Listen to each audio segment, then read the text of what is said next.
Welcome to Issues That Matter. I'm Cynthia Poole. My guest today is Alan Collinge, the founder of StudentLoanJustice.org. And Alan is going to talk about the midterms and the status of, the student loan debt crisis. So, Alan, what was your reaction? Well, the midterms, frankly, turned out about as we thought they would. The Democrats were essentially half-assed on fighting for us, the 38 plus million, actually 42 million distressed student loan borrowers in the country, and we vote. So the Democrats sort of did this election year gimmick with Biden's cancellation. Unfortunately for them, it was already looking as bad as it was by November 8th, and they did not return bankruptcy protections to the debt before the election. And this was a killer for the Democrats. They could have done far, far better if they would have showed up and done something meaningful.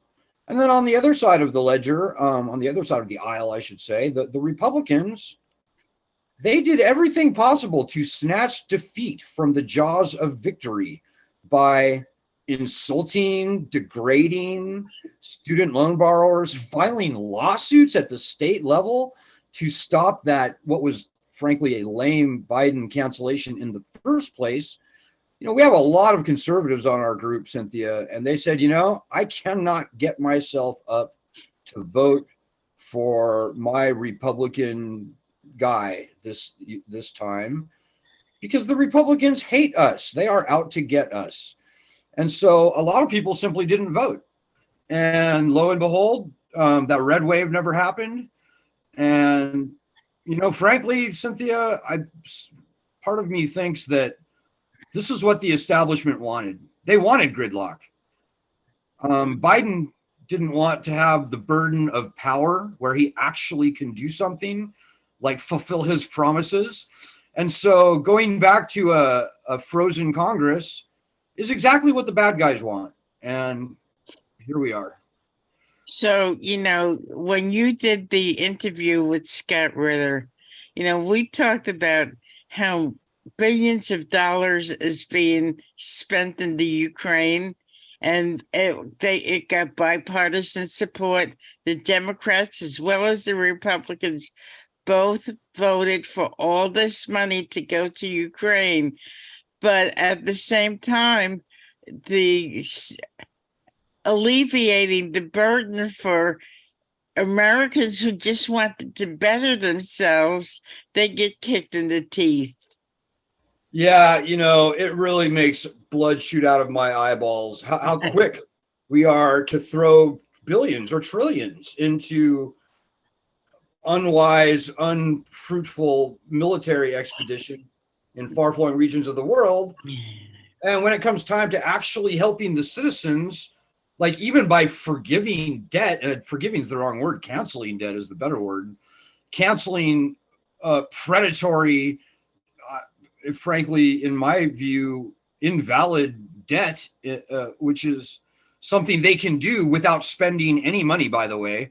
They don't need to draw one dime of money from the Treasury. They don't need to add even one penny to the national debt to cancel these loans. All of a sudden, we get nonsense and we get nothing, more to the point. So, there's there's slightly more than a month left in this current congressional session. There are two great bills in the House and the Senate, S-2598 and HR 9110, that are sitting there ready to be passed that would return bankruptcy rights to student loans.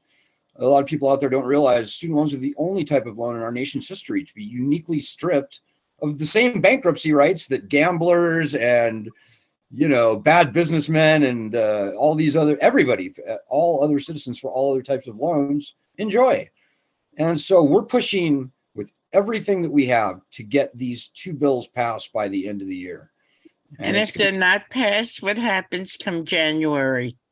Well, if they don't pass, it's going to be a massive betrayal, not just by Congress, but more specifically by the Democrats of the people.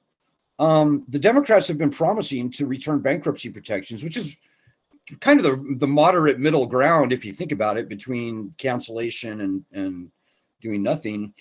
The Democrats have been promising to do this for decades now, going back to 2006.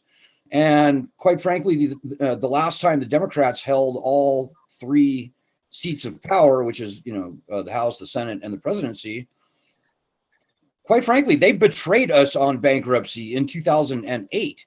And that was 14 years ago, Cynthia. And many harms have been done to the country. Well over $1 trillion in student loan debt has been thrown onto our backs. Just the human cost of this has been incalculable. And lo and behold, here we are 14 years later. The Democrats finally have this very rare window of opportunity to actually get stuff done in Congress. And if they betray us, Cynthia, I don't know what to say. It's going to be the worst betrayal of the citizens that I can think of. And the stakes are high. The stakes are far higher this time than they were 14 years ago. So I recently read that this forgiveness program that Biden put his name on, it was designed to fail. Explain that. Yeah, well, the Higher Education Act, Section 432, I believe. Oh boy. A6 gives the president full statutory broad authority to compromise, waive, release federal student loans, federally owned student loans. So, we hit Biden, and we started the whole push for loan cancellation by executive order, by the way, our group, and we're somewhat proud of that. But when Biden finally got around to doing what he was going to do, he didn't point to the Higher Education Act as the authority to do this. He pointed to something called the HEROES Act, which is sort of an emergency legislation which gives the president emergency powers to cancel loans and do other things. So this was not really a very well-fitting piece of law to point to as, the authorization that the president has to cancel the loans. And frankly, I think it may be somewhat legally vulnerable. And, the Biden administration obviously put some thought into this, and they went out of their way to pick this ill-fitting piece of law to use rather than the Higher Education Act, which is unambiguous. And so it kind of looks like they sort of didn't really want to cancel loans. And so they purposely weakened their proposal, knowing that it would be challenged and possibly defeated. And this goes back to the corporate culture of the Department of Education, of, I would say, the Treasury Department, and presidential administrations going back well before Biden or Trump or even George Bush. The Department of Education, all that whole gang, they never had any desire or intentions of actually canceling debt. They love this lending system because of the money that it makes them. First of all, this sort of the blood money that they can suck out of the borrowers with the full weight of federal law behind them. But also, I think the social control that it gives them, the coercion power that it gives them over a very broad swath of the American public. Okay, but at the same time, there's salespeople that sell big ticket items like housing, cars. The federal government is turning the screws on them, right? Yes, they absolutely are. And this is something that we don't talk about nearly enough. How many people can't buy homes? How many people can't start businesses? How many people fall into financial insecurity because of these debts? This is not good for the economy. And, I know a lot of people out there might be thinking, oh, but wouldn't that cause inflation? No, it would not cause inflation. Canceling every nickel of student loan debt today would not inject even $1 into the consumer economy to cause inflation. People have not been paying on these loans for 2.5 years now. All the inflation that was ever going to happen as a result of canceling loans was already baked into the cake. And so, quite frankly, in my view, Donald Trump's biggest mistake, the reason he lost that last election, was that he didn't cancel the loans. He could have, particularly at the height of COVID, when we were throwing trillions of dollars out in, PPP loans, for example. All those PPP loans added to the national debt required money to be drawn from the Treasury. Canceling every nickel of student loan debt requires not one thin dime, adds not one penny to the national debt. So it's the lending system is finished, Cynthia. If the Democrats don't return bankruptcy, the lending system is going to vanish. It already is, frankly. It's too late to save. The lending system is going away. Almost nobody is going to ever resume paying on their federal student loans again. And this most recent repayment extension for 9 months or however long it takes for these court cases to adjudicate themselves, it's just more proof. And it just subtracts even more popular confidence in the legitimacy of the lending system. The lending system is illegitimate at this point. But for the bad politics and the lack of courage in Washington, D.C., where no one seems to be willing to acknowledge this fact, the loans should and would have been canceled years ago. And this whole lending program, quite frankly, should have been scrapped. And we could have and would have hopefully come up with a new way, a better way, a fair, a rationally priced way that doesn't make the colleges obscenely rich to fund higher education in this country. So Biden's plan was everybody would be, many people would be forgiven $10,000. And you from the very beginning, you said that was a joke.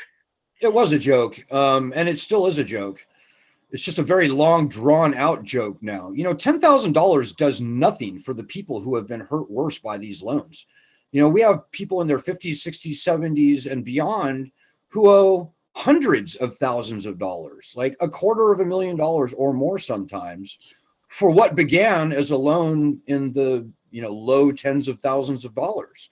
So $10,000 might be great for people who are fresh out of college, sort of the younger crowd, and for whom, quite frankly, $10,000. If you owe $10,000 in less in student loans, you're not in that bad a shape. And these are not the people who have been crying out for help.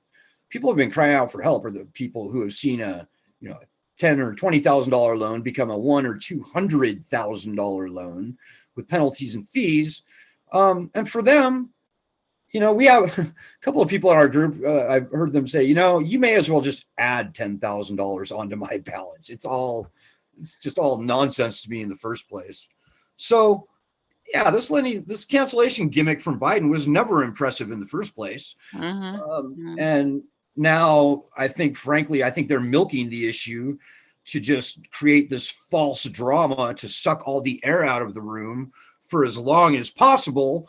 And if history is any guide, they'll probably try and milk it yet again in 2 years from now for the 2024 presidential election.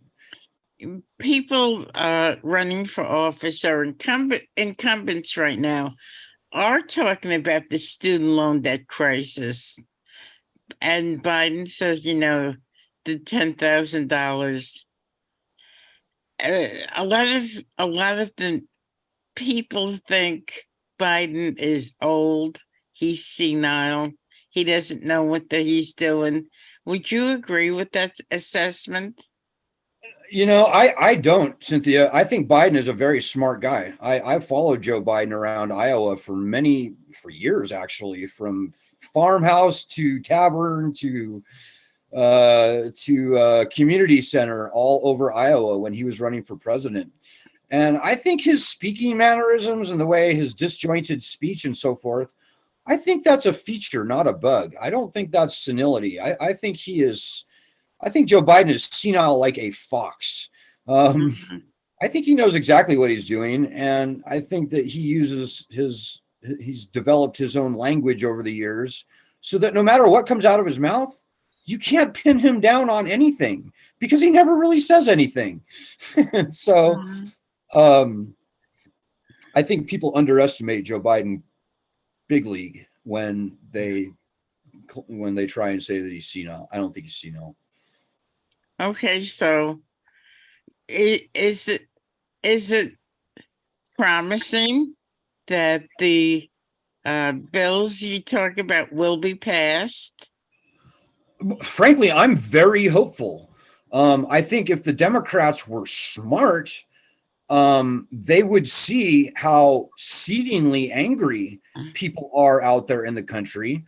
The fact that they've eked through these past elections has nothing to do with people liking them, and probably more to do with people hating the Republicans. The stakes are high here for the Democrats. If they betray the citizens again after 14 years of this madness with the student loan program, they're going to lose a huge chunk of their constituents, and I don't think they'll ever be back. Now, whether people flee to the Republican Party, I don't know. I'm sure a few will, or whether they just pull out of the whole game at all and just stop voting generally. I don't know. But there's a lot at stake here for the Democrats. Let me just put it that way. And frankly, I think there's a lot at stake for Congress in general. If the Republicans want to quit getting knocked out of these close elections, and like in states like Georgia, there's a Georgia special election coming up in December. I can almost guarantee you that Herschel Walker is going to lose that race, as long as the Republicans keep wagging their finger at the 2 whatever million distressed student loan borrowers in the state of Georgia. It's poison. This issue is poison for the Republicans in their current position. But right now, all I care about is the Democrats, Cynthia. Democrats hold power. Democrats can pass this bill, and there is a lot riding on this for the Democrats. And if they betray us again, I I don't see anything good happening for the Democratic Party. Okay, so the Democrats will remain in power in the House. In the Senate, yeah. The Senate, they'll retain their majority, but in the House, they won't. So come January 1st, what's going to happen if it's not passed? Honestly, in 2 words, come January 1st, if our bills don't pass, we're screwed. We're back to gridlock. Our bills expire. We go back to ground zero, and all of the momentum, all of the legislative successes that we've built up over the past 2 years are down the drain, and all bets are off at that point. And you were hopeful that it was going to pass. I still am hopeful that it'll pass, Cynthia. I think there's still a good month nearly left in this legislative session. Our bills are perfectly positioned. For God's sake, the chairman of the judiciary committees of both House and Senate are sponsors of these bills. We have Senator Durbin on record saying that he will push these bills before the end of the year. So I'm hopeful, and we're fighting harder than we've ever fought as an organization to make this happen. Okay, the co-sponsors in the Senate are Josh Hawley and John Cornyn, 2 Republicans. Right. So what happened to the majority of Democrats in the Senate that just stood by and did nothing? You'd have to. I wouldn't want to speak for them. They should defend themselves.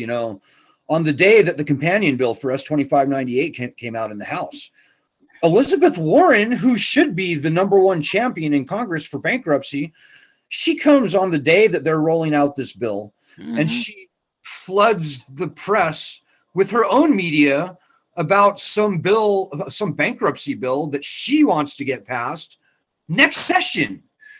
So it almost seems like Elizabeth Warren was trying to spoil this current legislation. But I'm here to tell you, not Elizabeth Warren, not Dick Durbin, not any Democrat or Republican for that matter, is going to be able to get anything passed in a divided Congress. At least it becomes far harder.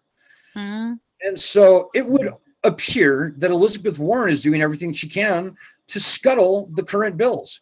And shame on her for that. Big shame. You know, Elizabeth Warren is no dummy. And to see her play politics with this issue is frankly disgusting and obscene. And so many people are going to be harmed if these bills are not passed by the end of the year. And if that happens, we'll have people like Elizabeth Warren to thank. And I'm very sorry to have to say that. I still can't comprehend why people are not out in the streets protesting the Well, ineffectiveness of their representatives in Washington. you know, debt is a private issue. Student loan debt even more so, because people's sort of egos and stuff are bound up. You know, they love their colleges and rah rah rah, and you know nobody wants to talk about their personal debts, much less their student loan debts publicly. So you know, debt is a very strong weapon for, in the words of John Adams, conquering and enslaving a country. And this is the barrel of the gun that we're looking down right now, folks. You know, 1 in 5 of all adults in this country have student loans. And over 4 in 5 of those people are distressed on their student loans. So, I mean, you're right. The numbers are there, Cynthia. There's, as I said, 42 million people in the country who are losing sleep about their student loans. And I can only hope that they'd better wake up. And, you know, this all comes down to bankruptcy. We've got to get at a minimum a floor of fairness back, which bankruptcy is. Not that many, or maybe even any people would have to file.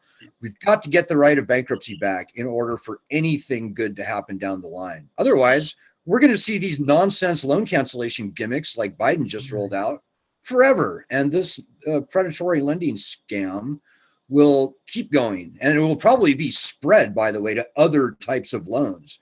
Because if they can do to other loans what they did to student loans, it's the camel's nose under the tent. They could make bankruptcy impossible for, you know, medical debt and credit card debt and car loans and you name it. There's no end in sight for where that might go. Wow. You know, I had a question that I was going to ask you, but you know what you're saying is totally incomprehensible. So we'll talk towards the end of the year or the beginning of next year, and we'll see where everything stands. Yeah, a good time for us to talk would be right around December 11th or so next. There's a documentary called Lone Wolves, Loan Wolves, coming out on NBC and Peacock. Oh, I think I saw advertisements about that. You might have, yeah, you may very well have. So that's gonna be a pretty strong film, and hopefully we'll shake something loose from that. But everybody with student loans out there, you need to fight, and I hope you'll come to studentloanjustice.org and at a very minimum do our daily actions, do at least a month worth of the daily actions. I do remember the question I was going to ask you. There's sure. millions of people, like you said, that are burdened with this. And those millions of people have had their credit ratings destroyed, right?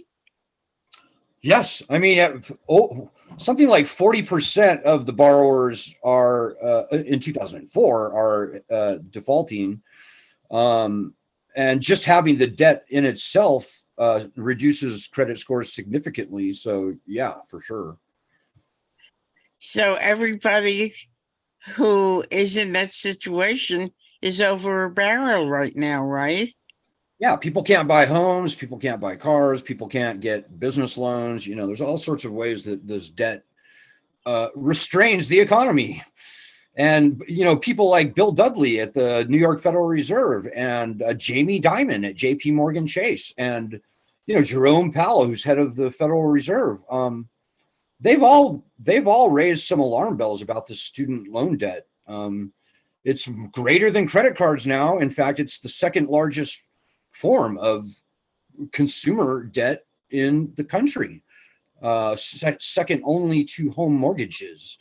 So this lending monstrosity has grown to something it was never meant to be. founding fathers are aghast, I'm sure. Even people who were in Congress in 1965 and created this lending program, which originally was supposed to be free of interest. That's an exact quote from LBJ. He said, "We're going to do these student loans, and they're going to be free of interest." He said that. I think even they are looking down, or maybe they're still alive and they're shaking their heads and they're wondering, how did this happen? How did such a monster come out of such a well-intentioned program that we originally envisioned? So you think at the beginning it was well-intentioned? I like to think so. Yeah, I think people in 1965 were maybe a little more public. People in Congress, anyway, were probably a little more public spirited and worried about the country than apparently they are here today. The fact that the loans were originally supposed to be free of interest sort of speaks for itself. I think some very dark forces have taken it over, corrupted it, bastardized it, turned it into a money-making scam over years and decades. But I would hope that the original intentions were at least basically pure. Wow. So we'll talk again in a couple of weeks, and you can update me and my listeners exactly what's going on. Okay, that sounds great, Cynthia. I look forward to it. So you've been listening to Alan Collinge of StudentLoanJustice.org. I'm Cynthia Pooler. If you like this show, please subscribe to my YouTube channel. Alan, we'll talk soon.